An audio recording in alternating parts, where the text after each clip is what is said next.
dito sa ating bansa, si former President Duterte. Dito litisip.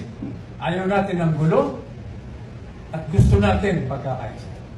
In fact, kung ianggulo natin ito, sa nakagis na namin, kasama na si Manong Gante, ano ang pillars ng national security?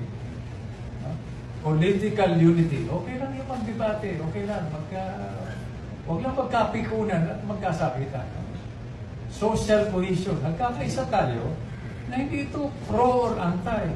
No? Ito ay pro-Filipino. This is a pro-Filipino effort na hindi natin naririnig sa national conversation. Kung maalala mo, Glenn, higit na 1 taon na nakakalipas, meron tayo mungkahi as a private citizen na bago sumama ang sitwasyon.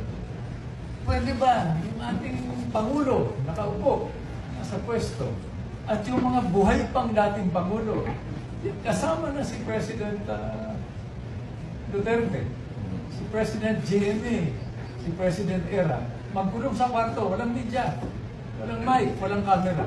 Pag-usapan nila, no, kung ano ang gagawin para mabuo yung sambayanan. Kung medyo nakinig sila noon, wala sana itong sitwasyon natin. Ba't lagpas na tayo rin sa sisihan? Ang question is, ano gagawin natin? Okay, mabuti na itanong mo yan. Hindi na ito issue tungkol kay former President Duterte. Issue na ito ng bayan, ng sambayan ng Pilipinas. Kaya kami ngayon nandito. So, balik tayo dun sa katanungan mo. Kahit na anong pamaraan, basta pumirma ka, e-signature, dito sa loob ng ating bansa, abroad, pumirma ka para ipahiwatig sa ICC at sa Korte Suprema na ang unang hakbang dapat ay magtulungan tayo, pag-isipan nilang mabuti para humupa yung sitwasyon, ibalik dito sa ating bansa si former President Duterte. Dito litisip.